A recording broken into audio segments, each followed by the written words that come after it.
What does perfection looks like? Well, let me show you. This is perfection.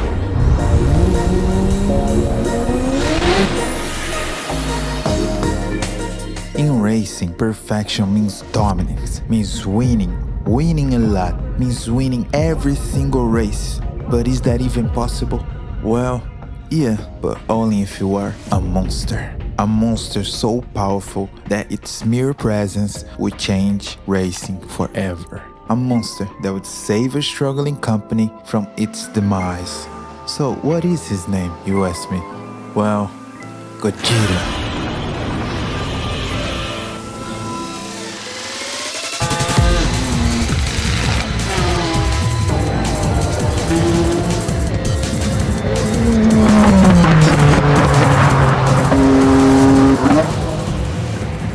How could such a powerful beast even exist? Who was the man behind it? Who was the man that created it? See, in the early 80s, Nissan was struggling to sell cars, struggling to win races. For God's sake, their nickname was Kia. The Z wasn't really a sports car, and the GT-R badge was just like it is today, dead. Enter Yutaka Kume. In 1985, he took over Nissan as president. What he did next would change the automotive world forever. See, Kume and Nissan formed a new initiative known as the 901 movement. Its goal was simple: to create the best performing cars in the world by 1990. This is the key moment that changed Nissan's history. In 1984, Nissan's performance division, aka NISMO, was born.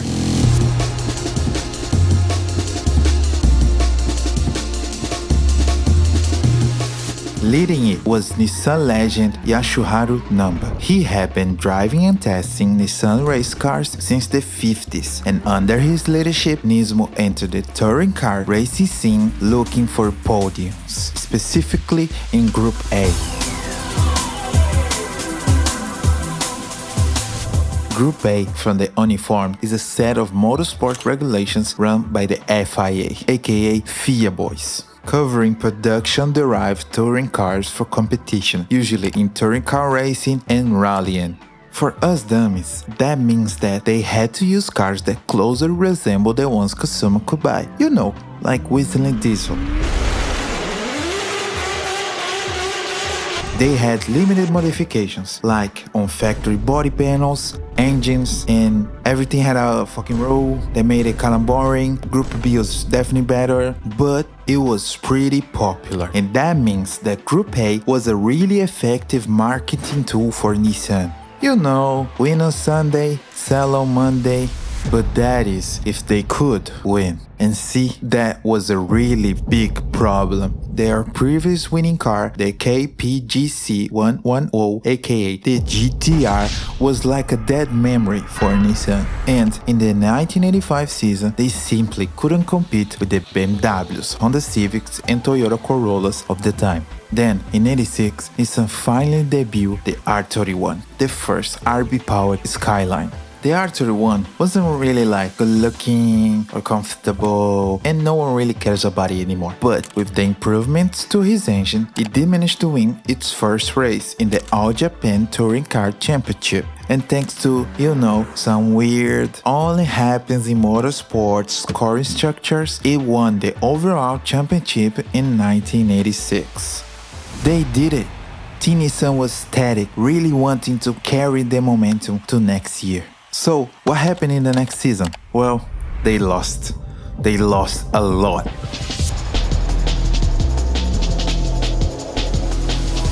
After a couple of years, the JTCC gained even more popularity and the competition skyrocketed. More and more international brands started joining the series. You had E30 BMWs and Ford Sierras winning races left and right. The All Japan Touring Car Championship was almost completely dominated by foreigners. Japan as a whole started to become a shadow in this own competition. Kume couldn't take it anymore. Nissan knew they needed a new car to show the world what they were truly capable of. So they did it.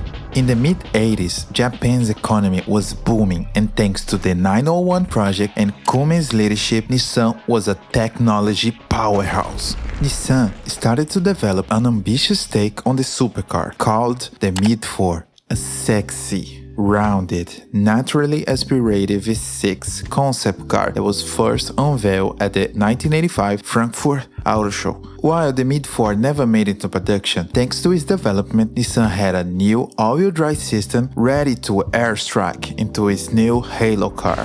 From the start, Nissan knew exactly what they needed. They developed a 2.6-liter inline-six, and it was a beast of a power plant. They added two nice, big, shining turbos to get numbers around 220 horsepower from the factory, even though they only said it made 276 thanks to the JDM Gentleman's Agreement. And you see, in the race cars, the horsepower could go up to 800, which is insane by 80 standards. The car was simple, but well designed, with nothing special at first glance. But the R32 meant business.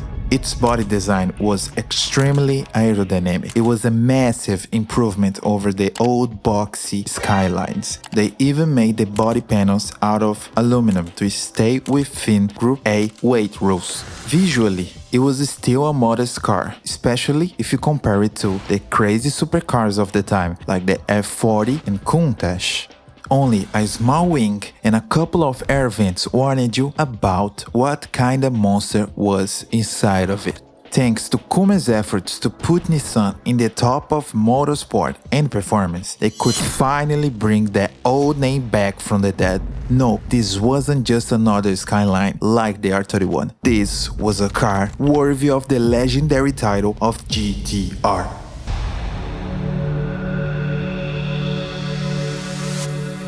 The R32 was released in August of 1989 and started racing the next year. With the arrival of Godzilla in the 1990 JTCC season, the four-wheel drive monster was simply perfect on the track. In motorsports, we usually see dominant drivers like Senna, Schumacher, and Lewis Hamilton, but we rarely see a car be so dominant. For years in Group A, in every single race that the GT-R entered, it crossed the finish line first. No one could compete. BMW, Ford, and Honda were terrified. They couldn't even get second place. See, the GT-R would not only win, but typically fill the entire podium. The monster won all 29 races it started between 1990 and 1993. They were truly unbeatable. The results of Group A racing made Nissan the top performance car manufacturer of Japan. They showed the world that Japan had racing DNA, but they wanted more. In 1991, the GT-R won the Spot 24-hour race. It destroyed the Battets 1000 in 91 and 92 and also won the championship in Group N racing. But they wanted more. In 1989, set a Nürburgring lap record of 8 minutes and 22 seconds. The R32 was the fastest production car in the world around the track.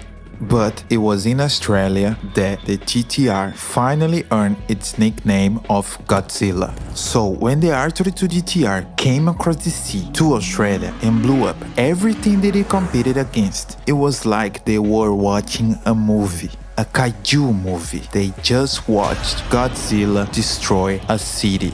The GT-R was unstoppable, unmatched, so the Australians begged the FIA to remove it from competition. You're not that guy, pal, trust me, you're not that guy. Separating it from the Fords and Holdings. Because of the crying Aussies, the FIA created the Australian V8 Supercar series, pretty much banning the GT-R from it because it had an inline-six engine.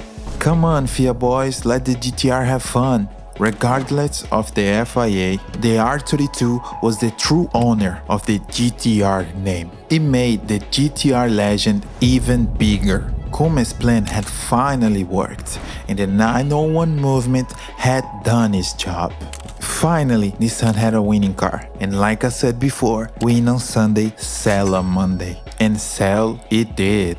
Nissan had to make 5,000 units to meet Group A homologation rules, but not even they could predict Japan's reaction to the R32 dominance. The first 5,000 units sold in mere months, going over to sell 40,000 R32 GT-Rs between 1989 and 1994. Nissan was on the top. They became Japan's performance car icon. They started to create incredible cars like the S13, S14 and S15 Silvias, the 350 and 370Zs, and of course the GT-R badge was alive and well, just waiting on the next generation. If you want to see what Nissan did next after the R32 GT-R, click here. Please hit the like if you liked and subscribe for more. Thank you.